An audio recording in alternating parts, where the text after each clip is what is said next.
Hi, welcome to My Favorite Mistake. I'm Mark Graven. Our guest today is Megan Gluth-Bohan, the owner and CEO of Catalynt Solutions, Inc., a US-based chemical distributor, and the owner of Chemblend of America, a chemical blending and tolling facility. TRI is one of the largest certified women-owned suppliers in North America. Catalynt was recently recognized by Puget Sound Business Journal as part of the 2023 Middle Market Fast 50 list, and Meg was one of 5 owners honored as the Business Journal's Middle Market Fast 50 Leaders of 2023.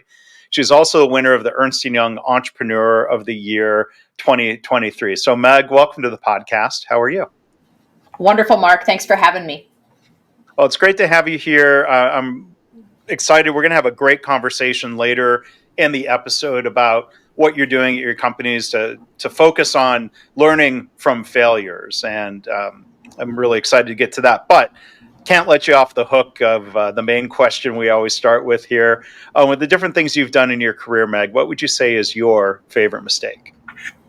I would say that my favorite mistake is a collection of sort of 2 or 3 mistakes that took place a few years ago when business was sort of in this just opening back up towards the end of the pandemic and even mid-pandemic frenzy. Business was scattered and fast and rapid and required a lot of sort of in-the-moment decision-making. And there was a few incidents which led me to sort of realize that the biggest mistake I made was not to take a pause and not to sort of gut check some of the business decisions I was making. And as a result, I ended up sort of entering into 2 to 3 deals that I just wish I hadn't done. The details of which maybe don't matter that much. We could talk about them, but yeah. Ultimately what it taught me was that even in the midst of frenzy, there is a place for pause and a place for sort of gut checking and checking our own knowing as business people. Wow. So when you talk about doing deals, acquiring other companies or deals with customers? These were in particular deals with customers. Okay. And the customers were just people that couldn't be trusted. And I think, again, in every business life, you have deals where you're making acquisitions. I made 2 last year. And that requires a certain amount of trust and again, gut checking a lot of things along the way, but also just the very fundamental transactional meat of any business is having customers and having suppliers or employees or any of these operational elements of your business. And I think regardless of what it is, there is a definite need and a definite moment where we all have to stop as leaders and say, okay, wait a minute, does this feel right? Is there something here that I know that I'm ignoring, even if I can't articulate what it was? And I didn't do that early enough in these circumstances. And it was a huge mistake in both cases, all 3 of them. But one that has become sort of my favorite because it lent itself to my growth. Yeah. How would you say you discovered that one or all of those deals were a mistake? Was it pretty soon after signing, or did it take some time for you to realize, for that regret to come out? Yeah. So with the first one that ended up being sort of the largest one, we were given an offer to supply a large company sort of in the midst of the pandemic. And we did all of our initial due diligence on that company like we do. Our business services Fortune 500 companies all the way down to smaller, small to mid-sized businesses that make things. I should sort of give that sort of introduction a little bit. And so we're very used to working with companies of all sizes and getting them ready to be credit approved and sort of vetted as customers. In this case, this customer passed all of that. And on paper, the entire deal looked good. Yeah.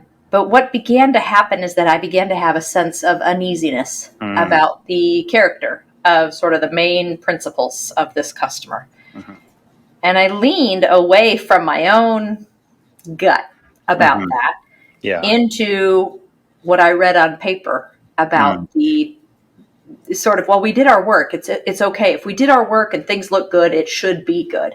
Yeah. And at the end of the day, this continued to start with sort of late payments or sort of small breaches of the contract we had, all these little tiny things that started to chip away and further whittle away at that trust. But the truth is, we kept going based on just this, I would say, over-reliance on the technicalities that were in the paperwork of the deal, or on the structure of the deal, or how things were supposed to work. And also, frankly, probably my misguided faith in the good of humanity a little bit. I think we all have a little bit of that, wanting to believe that somebody certainly wouldn't do this. And at the end of the day, my gut feeling about the principles involved was right. And we ended up getting sort of, obviously, a huge breach of contract, and then which resulted in significant financial losses for my company, from which you can't really come back at a certain point. There's no recovering a deal like that. Yeah. I mean, as owner and CEO, I'm guessing that you have a team, salespeople, business development involved. I mean, I hear you taking responsibility for the decision, and I'm not encouraging you to shove that on anyone else, but I'm curious about the dynamic of, group evaluation or group effort here in those deals. So I do have a team, and I have an incredible team of people. And the thing about being the leader, being the CEO, being the owner, being at sort of what I'm just going to call the top of the pile, any pile, whether you're running a business that's the size of mine or something considerably smaller, or simply just a family, when you're sort of at the top of that pile, you have to recognize that the people who are below you, and I don't mean that in terms of their dignity or worth or contribution, but below you in the triangle, they each see a certain part of the chessboard, which is good. That's what they're trained to do. So if you're working in finance, you need to be really mindful of the finance piece. And if you're working in sales, you're mindful of the sales piece. And each of those people were very attentive, highly professionally so, to each piece of their puzzle. And I gathered information from them and understood all of that. But I was the one who had the view of the entire chessboard. And most of the case in business, I would say that's kind of the way it is. There's always some person who sort of sees everything and knows everything. And I was that person in this deal. And it's not that they weren't turning over, each of them were turning over information that on its face, taken in a vacuum, could be okay, frankly. Yeah. But I knew better. I had a gut. I just knew something isn't coming together here right. I could smell it. And I leaned harder into the data and their individual contributions that I did to my own knowing. And that ended up being a mistake for which I can only take responsibility. Because at the end of the day, too, none of them were the decision maker that could have pulled the rope on that either. That was also on me. Yeah. I mean, decisions like that or situations like that, I mean, we don't really know. Are we making the mistake of walking away from a deal that would have been okay, or making the mistake of going forward with something that turned out to be what your gut was telling you? So there's no easy answer in situations like that. But have you faced a similar situation with other deals after that story and those deals that you mentioned here? All three of these deals were very, I won't say similar, but what was similar about it is that all three of these mistakes happened sort of in the right same time frame. And which I guess was good for me, because there were a lot of then consistent patterns of not only the circumstances of the deals themselves, but also the time that I found myself in, which taught me a lot as a leader. So I'm in the midst of all three they all started staggered at different times, but ultimately they all carried the same theme. We're engaged in a contractual business relationship with somebody on the other side of it that does not have my trust. And I proceeded anyway. And I proceeded anyway because I couldn't really fully articulate why they didn't have my trust. I couldn't put words to it. And I didn't rely on my own knowing as being just as valuable piece of information as what their financials said, right? Right. And it was in a time when I think notably my team, we were all scattered to the wind a little bit. We had all just been through this season where the government shut down a lot of commerce, and business that was going on was very high pressure, and there were time deadlines. There were high stakes in all of this. We were all working remotely. We weren't working on our own. We didn't have the opportunity to be working on our own connection to each other, and really gut checking each other and checking in the same way that we would if we ran into each other at the lunchroom. And then in addition to that, there was a lot of what I'm going to call just internal distraction within the company. We had people working here who were trying to educate their kids during the day while they were at work. Yeah. We had people whose spouses had lost jobs. We just had unsteadiness in general in the world we were living in. Yeah. And I think that what that did is it turned in on all of us, loss of connection, loss of stability. It turned into sort of a loss of our own self-trust, self-knowing, and self-check-in. And this was the result. Yeah. So you say there was, financial loss, but the company, at least it didn't sink the company. It wasn't. No. I mean, I'm sure it sounded like it was financially painful, but recoverable. Yes. Or at least an opportunity to bounce back or be resilient. Yes. Yes, there was definitely. I mean, listen, if you ask anybody who owns a business if any loss is unimportant, we're all going to grit our teeth and say no. I mean, it's deeply painful when you own and run a business and when you're sitting at the top to let something like that happen. And so I definitely spent my fair share of hours and days, bemoaning my fate here. It was a sizable loss, and especially in the aggregate, all of them together, it was definitely a sizable loss. That said, we had so much rich material to work with as a company, and we have been sort of feasting off the fruit of the lessons from those mistakes now since they've happened. We've honed our processes. We've really leaned into how much we trust each other and how much, we can say to each other, this doesn't feel right. And we listen to that. We are very attentive to our desire and our need to connect and communicate and to be involved in that. And we also aren't afraid to walk away from something that could be potentially huge, but we just don't feel right about it. Yeah. And so, so that's sort of the upside, for a lot of that. Yeah. Maybe just, one other question, Meg, about kind of that specific timing and circumstances there. As an owner and a CEO, do you have a board or peers in the local business community that you could lean on either for advice or coaching through those situations and the recovery from it? Because, like you said, there's business impact and it hits you personally. Mm-hmm. I don't have a board. I'm the sole shareholder of my company, and so and it's a closely held, not publicly traded company. And so the decision to have a board, a formal board of advisors that I gather together, is sort of mine to make. I don't do that in a traditional sense. Mm-hmm. That said, many advisors makes a person wise, and so I do have that. And I have a number of people that I can call in any of these circumstances, each of whom have their own gifts and sort of their own areas that they speak into my life. And I certainly ran all of this by each of them, some at very dark, late panicked hours. But a lot of it, too, is just having somebody that you can call and say, I feel so foolish, so stupid.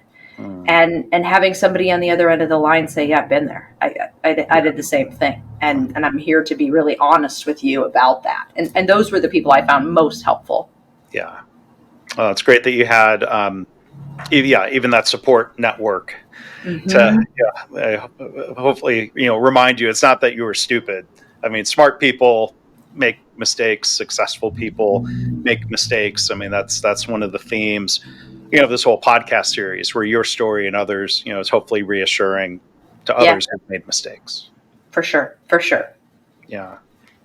Well, Meg, let's step back and talk a little bit more broadly.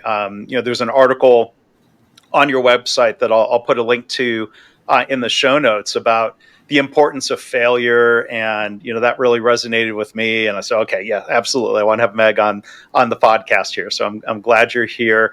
Can you talk about more generally this idea of fostering, as you call it, a safe space for failure? Yeah, I mean, I won't say that our company has a culture of failure because that sounds wrong, but we don't shy away from that. So one of the personal, this starts at the top, right? And if you're the Mhm. kind of leader where you kind of come in an egomaniacal way and you're chewing people out in front of their peers for mistakes that they made and things like that, you're setting up a culture that Right. isn't inherently safe. And Right. I don't actually like to throw around the terms safe space and things like that in today's culture because it's taken on a different meaning. But I There's truly different do want. context. Yeah. That's right. But in the context of my business, what that means is that it is safe to have your mistake. And in fact, we welcome it. And we're going to break that apart and we're going to learn from that. Hmm. You have to do that first and foremost as a leader yourself. So Hmm. I'm going to take ownership of all. The buck always stops here. There's no shortcut or no runaround from that. And then in so doing and really truly believing that that is mine to own, then I can model a culture of saying, okay, now how did we get here and how did Hmm. this happen? And I don't ever, one of the sort of, I don't know, little quips that I use as a leader, I praise publicly, but I don't criticize publicly. Hmm. Yeah. If I'm talking to only one employee, I will talk to them in private. If I'm talking about something that went wrong at our company in a public way, that means that multiple people contributed to that. But Hmm. I'll never pull one person out and single out one person's Right. mistake. Yeah. And what we learn in doing that is that when we can break down our mistakes as a group and when we can look at that, there is no such thing as one person's mistake in a Right. company. Right. It really isn't. And so we don't need to spend any time doing that. And so I spend a lot of time working with the team. Okay, what did we do? And we have, the cadaver of our mistake and we're doing the autopsy. What happened and how can this make us better? Yeah. And it has every time by being super committed to that. But you cannot do that if you're the kind of leader that comes into that with, like I said, this sort of power over Right. pissed attitude. And it's not to say that I wasn't angry, and I haven't been angry when these things happen. So Hmm. then we don't do that until I'm done with that part, Yeah. and I Right. do that alone, Yeah. or not with them. Right. Yeah. I mean, I think we've all worked in environments where there's that blaming. There could be yelling and screaming. It could be more passive aggressive. It could be different forms of punishment. But I mean, it's just, to me, it's counterproductive because it would drive small mistakes or small failures underground somewhere where we That's can't right. learn. We can't ask those questions. To not to turn it into a murder podcast, like you're talking about the cadaver. I mean, if it's a missing body, the CSI team, nothing to learn. That's right. Yeah. That's right. So maybe we can get off that analogy. No, I mean it is what it is. Like I think again, so this is it and it happened.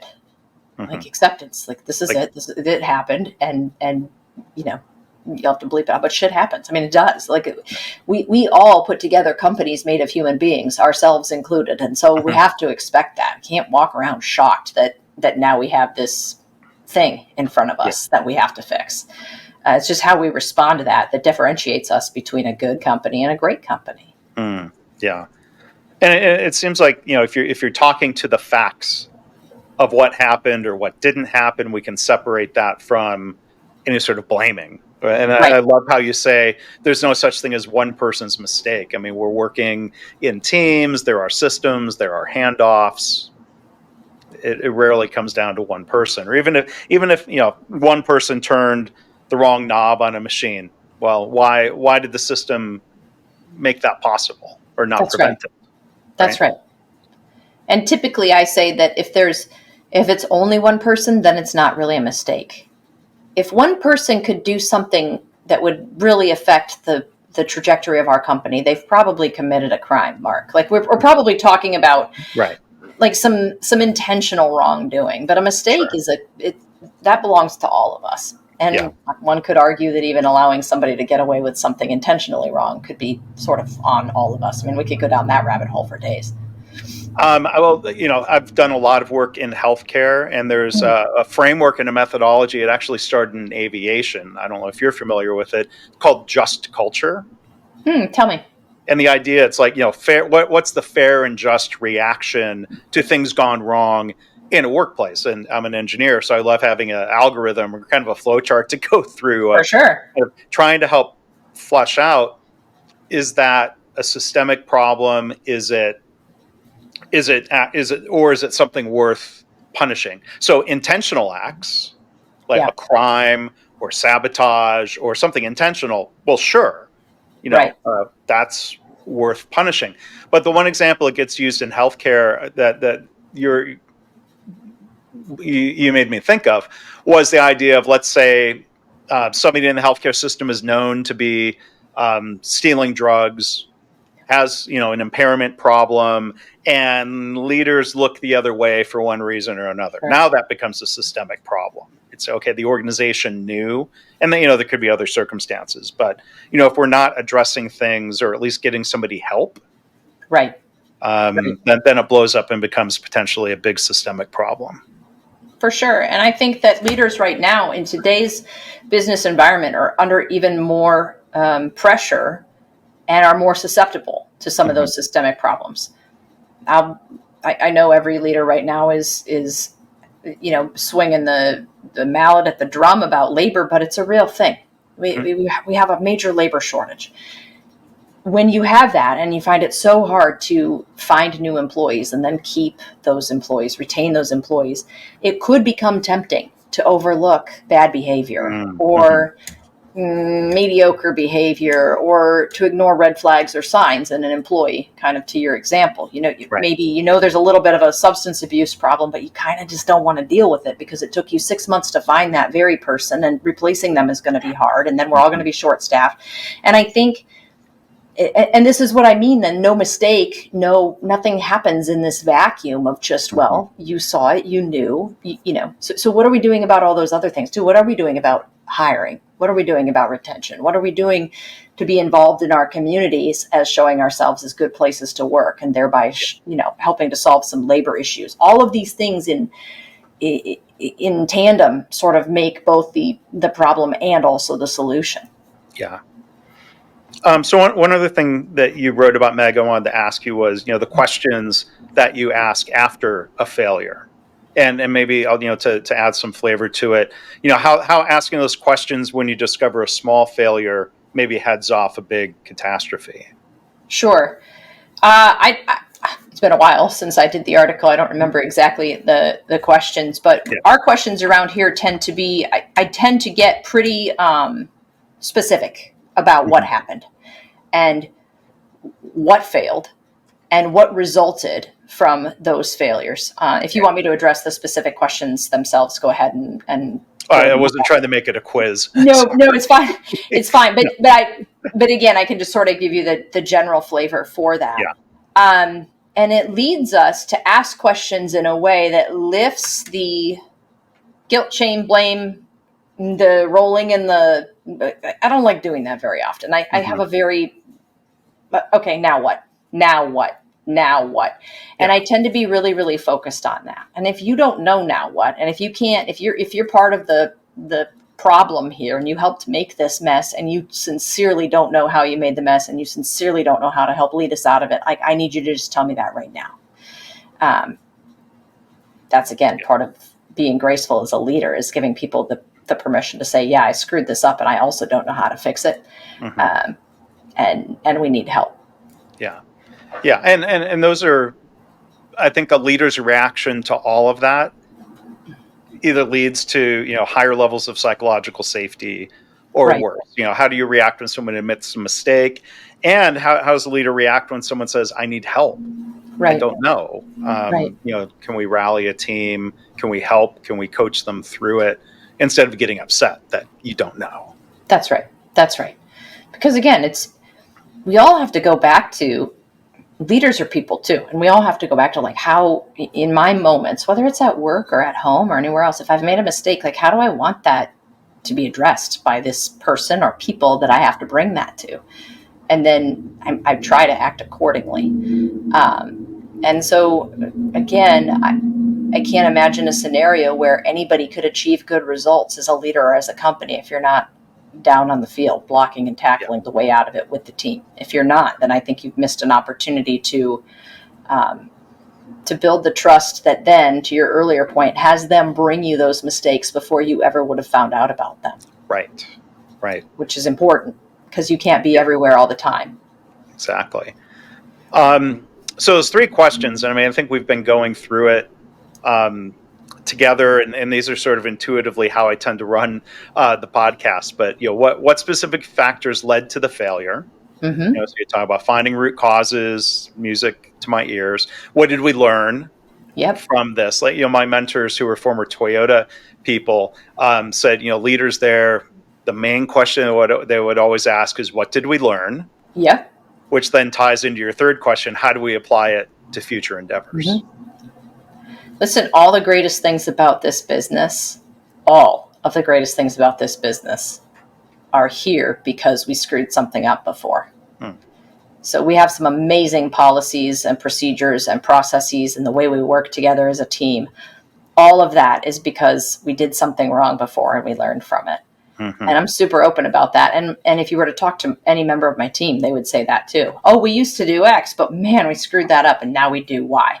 And then nobody has any negativity around that. We also don't say we used to do X and now we do Y because John Doe screwed up one day and let me tell you the story of his mistake. We don't do that. I don't suffer any foolish gossip or banter about that either. If I hear it, it's a problem, and I don't hear it. Yeah. It's not the culture we have.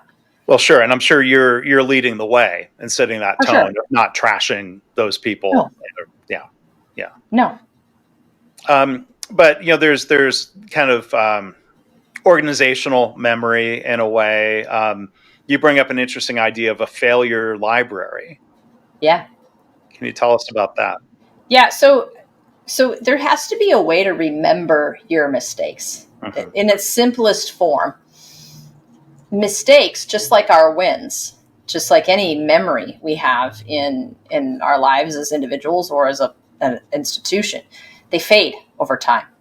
And not only do they fade over time, if you don't forget them entirely, you sort of forget what actually happened. And you forget these little details. Now, some of the mistakes that our company has made or has, been a part of are things that have a lot of really intricate moving parts. We deal in the world of chemicals, raw materials, and ingredients. And so sometimes, and we manufacture things too. So sometimes what went wrong, Mark, is actually a really small thing that sets off a chain reaction of other things that appear to be small. And then at the end, it's big. And so we keep really good records, for lack of a better word, of what went wrong. Yeah. And then we find a way to remember them. But we want to remember them in their accuracy and in their entirety. Because if we don't, then we can't also use that lesson, that library, to educate people who didn't work here at the time that one happened. Or, for whatever reason or another, weren't part of the mistake itself, but still need to know. Yeah. It's like having, let's say you have 4 kids and the 2 of them were involved in something and the other 2 weren't. Well, you're not going to drag them in when you're talking it out with the first 2, but you do want that lesson to make its way through the family. It's the same thing here. And so, having sort of a library and having a way that we keep track of that is really important to us. Yeah. I think one of the things that's important and interesting to talk through is different types of failures, failures on different scales. And, like I think you said earlier, something like, well, we don't love to fail. We're not a culture of failing or losing the game, if you will. But, there's some failures that we would absolutely try to prevent. Like, you don't want doing something that would blow up a warehouse. That's right. But learning, let's say, small failures in trying to do something different on the website. Like the tolerance for risk and failure is different. What are your thoughts on different types of failures, or, if you will, encouraging the right type of risk taking? I think it's important to remember, first of all, that every failure is an incredible lesson for every business, whether it's your failure or not. Yeah. So we can take some really huge public failures that we see on the news right now, and I'm not going to, but let's say hypothetically, there was a manufacturer of airplanes that had a grave mistake. If you were a certain kind of person, you might sit at your business and say, thank God we don't do that. If you were really good and effective, though, if you were the competing company, you would be so deep into how that happened. And you would utilize that mistake, that grave mistake, to further improve yourself as a company. Right. So I think it's so important. I look at that all the time. If I don't blow up a warehouse with chemicals, that's by the grace of God and some great policies and procedures and things like that. And Right. trust me, safety is the highest priority that I have. Like, there is no higher priority. But if one of my colleagues in the industry or a competitor or someone else has a mistake like that, I can do two things. I can stand on the sidelines and use that, to dance around the ashes of my enemies, which is terrible. Right. Or I can say, how did that happen? Because we're doing something similar and I want to understand how that happened and I can learn from that. There's no mistake that can't be learned from. And if it's not your mistake, then you have even more, what a gift, what a free gift. Right. And you should be grateful in some sense for the opportunity to learn from that, and then gracious to the people who made that mistake and are inevitably suffering as a result. Yeah. And so I really think there is a hierarchy of mistakes. There's things like that, but there's also like the big ones count, even if they're not your big ones. Yeah. Because you're going to hear about other people's big mistakes. Conversely, no one is going to probably hear about the teeny tiny mistakes that happen at my company. I'm not sure that I necessarily need to broadcast them, but I do think there's something to be said for the good of the order and the good of the whole for sharing some of those little things openly and without any sort of emotional hiding around that, right? We hide because we're afraid people are going to see that we're not perfect. Well, I'll just tell you we're not. We're constantly in process here, and we're constantly trying to get better. And so it's a balance, right? It's a balance of learning from other people's big mistakes that you know about, and also sharing a few of your little ones, so that everybody, like, the high water lifts all boats, right? Yeah. Well, I think the thing about aviation, for one, people care about it because a lot of people fly. Yep. And an incident could affect any of us. An incident not learned from and then repeated, right, would be even more tragic. But in a lot of cases, look, these are very visible, unlike mistakes in other businesses that people don't have visibility to or don't connect to. But for people listening in healthcare, listening to your words, Meg, I think people would relate and say, well, okay, how do we do a better job of that within healthcare? Right. There are some initiatives like back in the city of Pittsburgh years ago, and I think to some extent still happening, the Pittsburgh Regional Health Initiative, where hospital CEOs, they were trying to share with each other for, I think, a lot of the reasons that you were touching on, when patient safety is a factor. If these hospital leaders realize, hey, we're all part of this community, and we have an obligation to the community to share with each other, there's still, I think, vast untapped potential 100%. to share those things without trying to shame any hospitals or air everything publicly. But yeah, just to learn and improve. Right. I think too, like, we don't put the onus on everybody else. I watch CNBC for obvious reasons and for a good portion of my day, right? It sort of runs in the background. And whenever something happens, whenever some company has a big mistake, but let's say it is a hospital, because it does happen, Right. The commentary you find in that is like, is hospital A taking the steps they need to take to make sure this doesn't happen again? And we'll spin on that for 8 hours. My question is always, what is hospital B, C, and D doing as a result of this known failure? Because now they know. Now they're on notice. You can't be at hospital B, C, or D and sit there and lean back in your chair as the leadership of that organization and wipe the sweat off your brow and go, whew, thank God it wasn't me.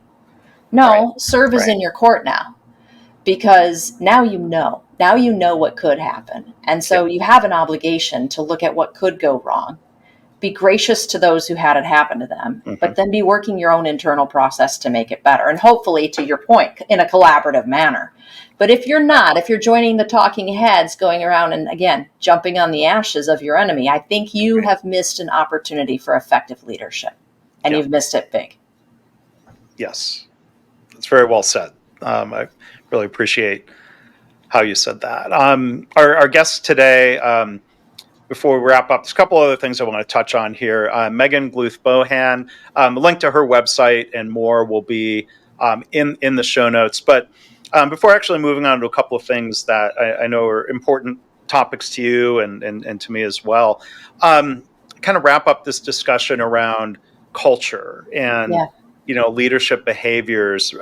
Thinking about, I'm not trying to frame it as an either or, but on one level, you could say, well, this is the right way to treat people. You could say, well, this is good business. Like, can Hmm. it kind of touch on kind of the overlap between those reasons for leading this way? Yeah, I've sort of coined the phrase, or I use it a lot anyway, of human-centered capitalism. Mm-hmm. Treating people right is good business. Yeah. I run a very profitable company because I treat people well. The Yeah. people who work with me, the people who work for me, the people who depend on me, the people I buy from, like all of that. Acting right gets results, Yeah. financial results. Yeah. And I would be lying to you if I told you that I was coming to this corporation every day and grinding it out because I just do this for love of the game and I just love these people. All of that is true. Yeah. But this is a for-profit corporation, Mark. I'm here to make Right. money. Yeah. Right. And so I had to find a way to be really clear about both things being important to me. And so I don't see them at all as in conflict with one another. Right. Right. And in fact, I think the one serves the other and vice versa very nicely. Yeah. Yeah. I mean, you're concerned, there's making money and then there's making money sustainably. Yes. For the long term, and I think these things are all interrelated. Right. We talk about labor shortages. If you create a workplace that's engaging and challenging, right? I mean, I think being thoughtful and constructive about failure doesn't mean we're being easy on people. I mean, I think these things can go hand in hand. Where if we're treating people fairly and engaging them, they're going to want to stay. Or if they leave and go someplace else for a raise and you know what? No. I mean, I know people that have run businesses that are very human-centered, and people leave and they're maybe months later in a position where they come back and are allowed back in because they say, I appreciate the culture. Yep. And they come back. So, or, that leads to retention and other things that That's are right. just strengthening the business over time. Right. Absolutely. Absolutely. So I want to talk about a couple of things. Supporting women in STEM. Currently or for future generations, that's an important topic in my household. My wife is an engineer and a business leader herself. So I'm curious to hear your thoughts and some of the things that you're doing in that regard. For sure. So we, one of the most important things that people like your wife and myself and anybody who's there is to be there and to be sort of make ourselves available. We know from data that children and then young adults, adolescents, things like that, they go where they see role models. They go where they see people that they can follow to those places. And it's especially important that they see people like them. Mm-hmm. And so I think the most important thing we can do is to be where we're at and to be visible. And to say what we do and to be proud of who we are. And so if your wife is an engineer, like making it known, I'm an engineer, and historically, maybe in some of the places that she's worked and historically in my field, women in manufacturing, women in chemical engineering or chemistry or whatever. My background, I'm a lawyer by trade, a recovering attorney. I was trained as an attorney and I came into this industry. And I came here and a lot of the leadership of companies like mine, and particularly a lot of the manufacturing industries and things like that, tends to not have a lot of women in these spots. So my job, I feel, and one of the things I'm really passionate about is being visible to women who want to follow me, perhaps, or think they might want to. That means supporting initiatives where women are getting started in their careers, maybe out of college, and answering their call for mentorship or things like that. It also means, though, engaging with my own daughters and maybe their classmates and things like that about what's possible for them to want to be when they grow up, and being really visible. You can do that without any kind of an agenda, and you can do that without believing. I always tell people that this becomes a political conversation at some point. It doesn't need to be that way. I think it's just about saying, we as humans, we want to go where we've seen somebody go that we think we might want to go, and somebody we can relate to. Yeah. And so I think just being really authentic about who you are and where you're at, and mentoring along the way is just a key. Mentoring or role modeling, again, for younger kids, it's just about being a role model, is absolutely important. And I try to support initiatives like that with my time, and also with my money. Mm-hmm. Yeah. Yeah. That's appreciated for the future of manufacturing, for business in the U.S. and beyond, being encouraging instead of discouraging. And if is this still the case that middle school is like an important point Yeah. where some girls kind of put themselves on a different track from STEM? What we know is, and the data is super, super clear and unfortunate, but we get to middle school and we lose them because there is something that happens. And again, we kind of know what it is, but what happens is that we see these girls that used to be these really eager, excited and enthusiastic answerers in math and in science and in engineering or in their robotics club. They start to pull back a little bit. They start to let the boys in the class answer a little more. They start to look at whether their peers, so other women are doing it, their girlfriends are kind of hanging back, so they're hanging back, and there's a peer pressure coming at them in a lot of different ways. Yeah. My hope would be that we could start to normalize answering the question over time. And this is a multifaceted effort, and I'm certainly not an expert on how it's being done. Mm-hmm. But to say, hey, listen, like, we're all going to start answering these questions if we know the answer. And then we've normalized that. And then it takes that out of the mix a little bit, I would hope, over time. Yeah. And then as a final, topic, and changing directions a little bit, but in that category of, creating opportunities, and thinking of what's good for people, what's good for business. You have a factory in Chicago where you're creating opportunities for people who've been previously incarcerated, right? We're working really, really hard. We're trying to put together a program. And I say trying because the red tape and the loopholes here is hard. And I get the reasons for that. But I'm still throwing the idea out there because even if I can't actualize this, I'm hoping that people will hear this and will try and do things themselves. But in particular, I'm interested in women who are leaving women's prisons and want the opportunity to restart their lives and have an opportunity to make an honest day's living, doing an honest day's work. I want to teach skills, and I want to teach confidence, and I want to teach the ability to here's a job, here's an opportunity. And while you're here, we believe in you. We believe in your second chance or your third chance or your fourth chance to go out and do something. I want to see the potential that exists there and really put something underneath that so that then they actually can be confident and empowered and earning their own way in the world. My belief and my hope is that if they do that, I'll promote anyone doing a good job. I don't care what your past was. My hope is that we start to promote and we start to create an environment for growth, and then that becomes contagious and it becomes role model. They are role models. They are mentors, and they are inspirations in their little world. We all have a sphere of influence, right? And my hope would be to contribute to that. So as you can imagine, that's a lot easier said than done, but that's the vision, and we're working on it. Well, I appreciate you doing that and for sharing about that and for leading the way. I appreciate what you're saying and what you're doing as a leader and a business owner and a CEO. So again, we've been joined today, Megan Gluth-Bohan. Is there a book? Random question just popped into my head. Is there a book in your future? I don't know. I don't know, Mark. Maybe. I don't have a ton of free time right now, but I think about it from time to time. I really do.